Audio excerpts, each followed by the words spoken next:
Welcome to Around the World in 80 Skeins. We're here in Vancouver, British Columbia today, talking with Felicia Lo, the owner and creative director of SweetGeorgia Yarn. And I'm going to start with, how did you get started spinning and dyeing? How did I get started spinning and dyeing?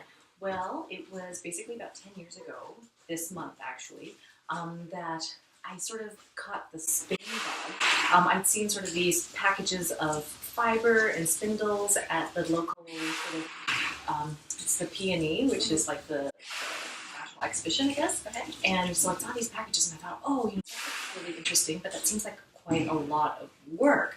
But it just kept sort of turning over in my head. And I thought, oh, no, I actually want to give it a try. So the only spinning store that was available in Vancouver at the time was called Brooklyn Brothers Wool, and they were on Main Street. And I went in there and I bought a spindle and bought some wool and went home and I tried to spin, and it was all white wool that I could work with at the time. And so I think really what I was wanting was to work a little bit more with color because it was going to be a little bit more interesting. So there was no place where I could buy dyed fiber, so I had to learn how to do it myself. So I started like looking on the internet and found out how to do Kool-Aid dyeing, so I started with that first. And then as soon as that happened, I immediately was like, oh my god, this is super fun. So started to explore, dyeing with other kinds of dye, different dye methods, different ways to cook the dye, all of these different things. And then from there, it just kind of grew. And you were just doing this all in your home kitchen? I was doing all of this, yeah, at my dining room table. Wow. Yeah.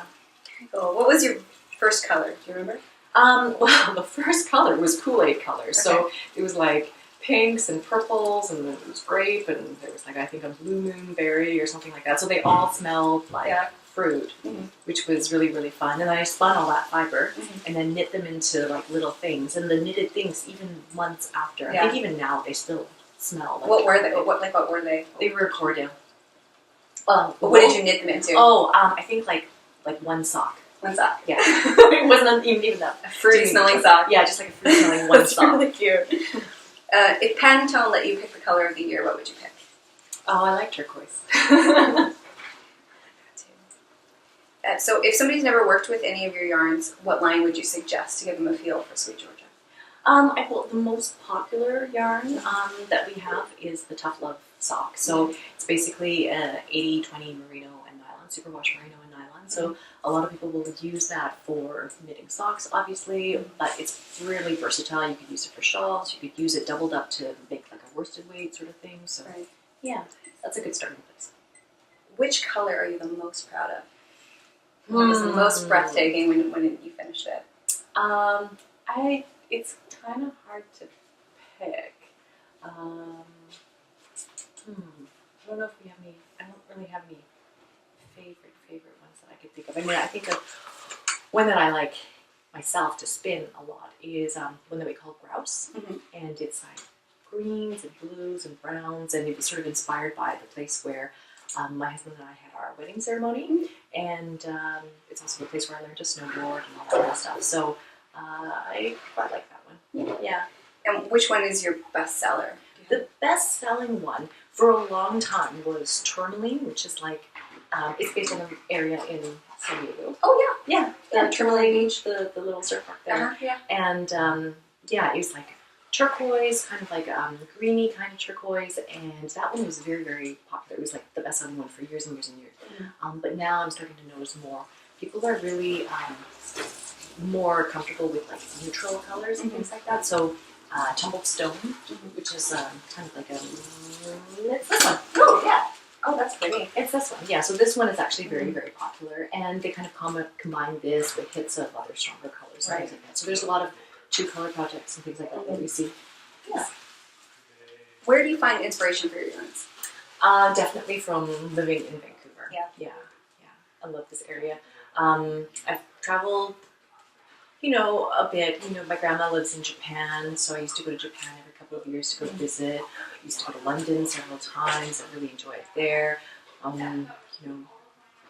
And I still find every time I come back to Vancouver, I kind of feel like, oh, it's kind of like a small town, but at the same time, I really, really love it. It's times like these during the year where it's sunny and it's cool and it's not too hot, but you can walk outside without a jacket. There's like things growing. It always feels like things are green here. that's good. But the reason why there's always things that are green here is because it rains a lot. And so during the winter time, anytime from about November to February, it's pretty dreary. Yeah. And I think a lot of the reason why I do saturated colors, bright colors, is really to like lift your spirits from that grayness. Yeah. It's very, very cheerful in here. I can imagine if it was super rainy and sad outside, you could just walk in and feel like it was spring. Yeah. You just have to like brighten from inside. Right. Yeah. How has SweetGeorgia evolved since you began? Oh, a lot. Yeah, I mean, when I started, it was just me at my dining table, and at the time I was doing this sort of as a hobby on the side. I would dye on the weekends. On Saturday, it was just like my Saturday fun time. And during the week, I was still working as a graphic designer. I sort of had my own business and stuff like that then. And so I would dye everything on the weekend and post things on Etsy. And very quickly, like the stuff that was selling on Etsy, it would sell out, and then I'd have to make more. And so I experimented a lot with setting up my own website and all these kinds of things. And then very quickly, I think within 6 months of starting to sell things on Etsy, I started to get wholesale orders. And it was phenomenally difficult to produce enough, like myself. Yeah. And at the time, we were also rescanning every single skein. So I would be dyeing on the weekend, dyeing until very, very, very late at night. And then it became from just like Saturday afternoons to Saturday whole day to like Saturday, Sunday whole day. And then be rescanning every night of the week. And everything like just done in my house. It got super, super crazy. How long before you had to hire someone to help you? Yeah, so that was the thing. Like, I've never really been good at letting go of stuff. Right. So I think I did that for about a year and a half, and it was just mental, absolutely mental, because I'd still have to go to work and meet with clients on Monday, So clients Monday to Friday, and then, doing all this stuff outside of the time. And so I got to the point where I was like, okay, I have to stop everything and figure out what I'm going to do. So I actually stopped both my graphic design work and dyeing altogether. And during the time when I went on the hiatus, I think I was gone for about a year, where I was just kind of recollecting and trying to figure out, what I wanted to focus on. And when I came back to dyeing, that's when I started to decide, that growth is really awesome, but growing in a managed way is way more awesome. Right. And so, started to get people to come and help. And at first, I just had people come and help, twist the skeins that were dry, and then to put little labels on them, and then gradually start to add a little few more tasks. But like the most difficult thing for me to let go of was the dyeing. Right. Yeah. And then a couple of years ago, my husband and I got married. And when we went on our honeymoon, I came back and realized that if I'm not physically in the studio, like nothing gets made, nothing happens. Yeah. Basically everything comes to a standstill because nobody's there to dye. So I thought, this is not any way to continue because I can't physically be here 7 days a week. Right. So that's when I started to teach people how to dye in the studio, and that just changed everything. Right. Yeah. And I think it's not just this business. I think you hear this in everybody's business, right? Like you just need to let go of lots of things. So I'm still working on that. Yeah. So it's been 10 years, but it's still all evolving. And how many team members do you have now? I think we're 8 now. Wow.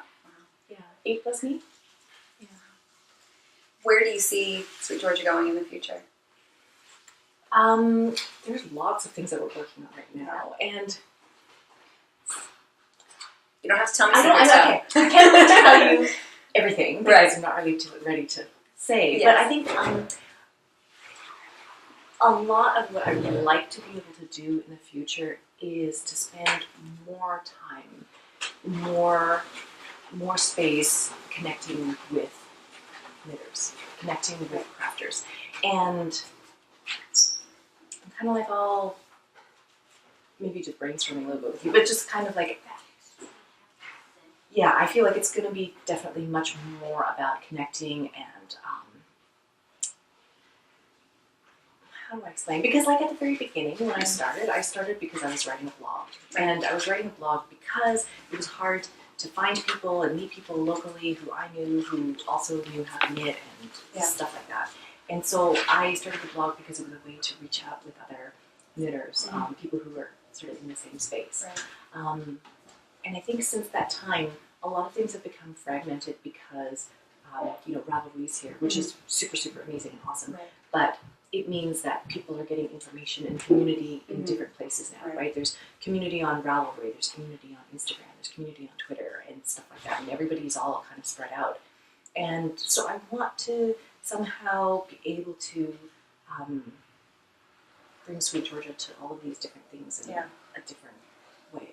And appreciate the fruits of your labor. I mean, seeing your yarns like appreciated and turned into things, right, is the ultimate goal of the yarn company, right? Yeah, I think that's one thing, like seeing people make things, but also somehow like helping, encouraging, inspiring people to not only make things, but then like be able to satisfy something deeper in them, like which is when you make something, satisfaction is not just from the finished object, right? A lot of the satisfaction is from maybe the individual stitches, or maybe it's from perfecting a technique, or maybe it's like experiencing a technique for the first time.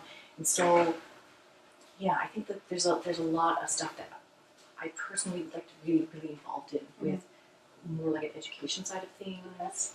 Yeah, it's coming. That would be great. What's the best part of your job? I think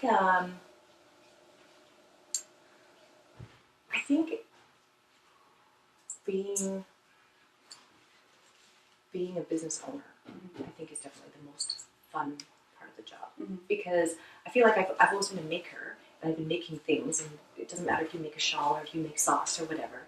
I feel like I'm making a company, and I think that that's the most fun thing. What's the not so fun part? Email. Yeah, I would imagine you get lots and lots of those. Responding to them is probably not so fun. If a knitter or crocheter came to visit you, where would you take them? Favorite yarn stores or knit nights or places to find inspiration? I think there's a lot of little local yarn stores around town. The one that was in my neighborhood that I really, really loved was Urban Yarns. It's really great. I don't know if you had a chance to go out there, but it's close to UBC. Okay. Along the way out to the university on 10th Avenue, and it's really like a beautiful little sweet shop. Yeah. If you could go anywhere in the world on your own fiber arts tour, not for work, like just for fun, where would you go? Probably India. Yeah. Yeah, that's been on my list for a long time. Just for like the color, they're dyeing there. Yeah. So I know that your yarns are available all over the world. How many countries are you in now? Oh, I don't think I've counted countries, but they're like all through Europe. Australia, New Zealand. Yeah, Australia, New Zealand. We have one in Taiwan now, which was pretty cool. UK, France, Finland, Sweden. A lot. Yeah. Have you seen them in the wild? Like sometimes. Have you gone to visit them in the stores? And, Yeah. How's that feel to like? It feels good to see them. That's amazing. What's your best piece of spinning or dyeing advice if somebody's just starting out? Just keep at it. Keep doing it. Yeah. I think everything is about practice, and I'm always reminded of this idea that it takes 28 days or 30 days to master a habit, so you just keep doing it. So I know when I first started spinning, I was really frustrated. I was making slubby yarn. It was like all over twisted and all this kind of stuff. And I just decided to sit down every day when I came home from work, sit for 10 minutes, 15 minutes, which would sometimes become 20 minutes or half an hour or an hour, and you just keep coming back to it. Yeah, keep doing it. Well, thank you very much for chatting. Yeah, no problem. And we'll see you on the next one. Bye.